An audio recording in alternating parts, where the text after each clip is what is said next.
Depois de uma semana marcada por protestos contra o bloqueio de recursos na área de educação, indicadores ruins na economia e a revelação da quebra de sigilo de Flávio Bolsonaro, o governo do presidente Jair Bolsonaro terá de enfrentar questões decisivas nos próximos dias. Os testes para o Planalto acontecem enquanto ainda ecoa, nas discussões de aliados e de opositores, a informação de que o presidente distribuiu em grupos de WhatsApp um texto dizendo que o Brasil é ingovernável e que o país está disfuncional. A mensagem repassada por Bolsonaro, divulgada pelo jornal O Estado de S. Paulo na sexta-feira, 17, também atinge o Congresso, onde estão os principais desafios do governo.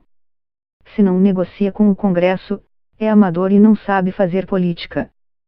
Se negocia, sucumbiu à velha política, diz o texto. A continuar tudo como está, as corporações vão comandar o governo Bolsonaro na marra e aprovar o mínimo para que o Brasil não quebre, apenas para continuarem mantendo seus privilégios. Com a expectativa de que o relator da proposta de reforma da Previdência na Comissão Especial da Câmara, deputado Samuel Moreira, PSD-BSP, apresente seu relatório na primeira quinzena de junho, a equipe econômica do governo trabalha, nos últimos dias de maio, para evitar mudanças muito profundas no texto original. Moreira tem dito que pretende encontrar alternativas para as regras de transição contidas na proposta para aposentadorias e pensões. Ele se reuniu no domingo, 19, com o secretário especial da Previdência e Trabalho, Rogério Marinho, e técnicos da área para discutir o tema. Como uma eventual mudança na transição pode reduzir a economia de mais de R$1 trilhão prevista com a reforma, o relator pretende encontrar outras formas de compensar essa redução. Ou seja, aumentar a arrecadação do governo nos próximos anos ou diminuir as despesas previstas. Nesta semana, a agenda da comissão especial prevê audiências públicas para discutir pontos específicos da proposta. Enquanto isso, integrantes do executivo e da equipe do relator seguem negociando as mudanças. Como a reforma da Previdência é considerada o grande desafio de Bolsonaro no Congresso e uma medida necessária para colocar as contas públicas em dia, todos os passos têm sido acompanhados de perto pela equipe do ministro da Economia, Paulo Guedes.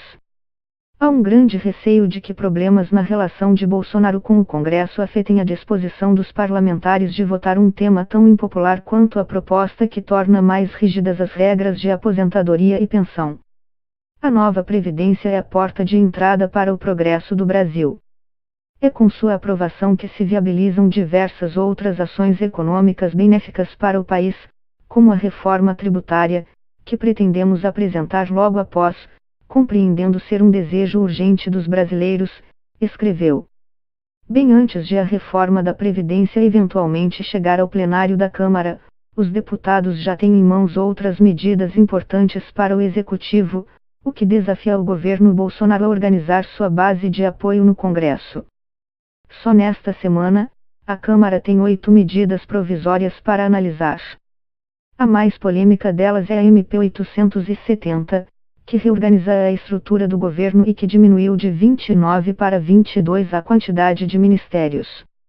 O ponto dela que gera discussão é, na verdade, o Conselho de Controle de Atividades Financeiras, COAF. Originalmente, o texto estabelecia que o COAF estaria na estrutura do Ministério da Justiça e Segurança Pública, mas durante a tramitação no Congresso foi feita a alteração para que o órgão fique vinculado ao Ministério da Economia.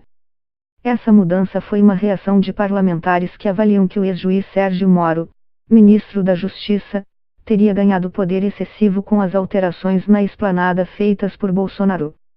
As medidas provisórias entram em vigor quando são publicadas, por isso já foi possível diminuir a quantidade de ministérios, mas precisam de aprovação do Congresso para continuar em vigor.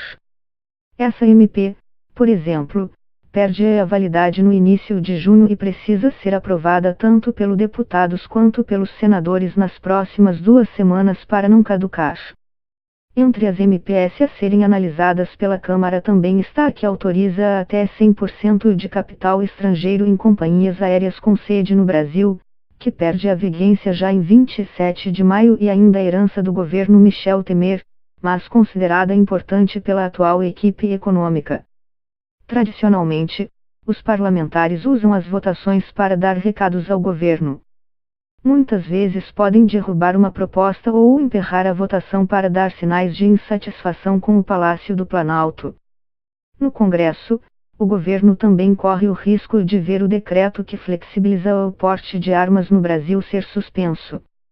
Um parecer da Câmara aponta que a ampliação do porte de armas feita por decreto de Bolsonaro é ilegal e, no Senado, outro parecer diz que o presidente extrapolou seus poderes no decreto.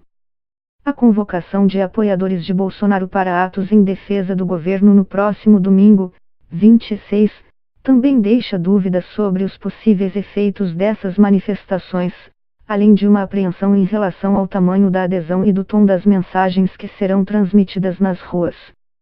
Depois dos protestos contra os cortes na educação, ainda não está claro como esses atos favoráveis ao presidente poderiam ser explorados pelo Planalto e até que ponto podem ser interpretadas de uma forma ruim pelos parlamentares.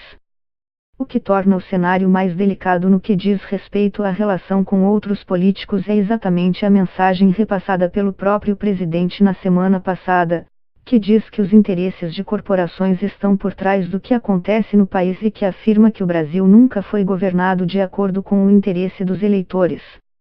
Ele precisa, urgentemente, trocar seus assessores diretos. As pessoas que o cercam alimentam a visão conspiratória que o está afundando, afirmou a deputada.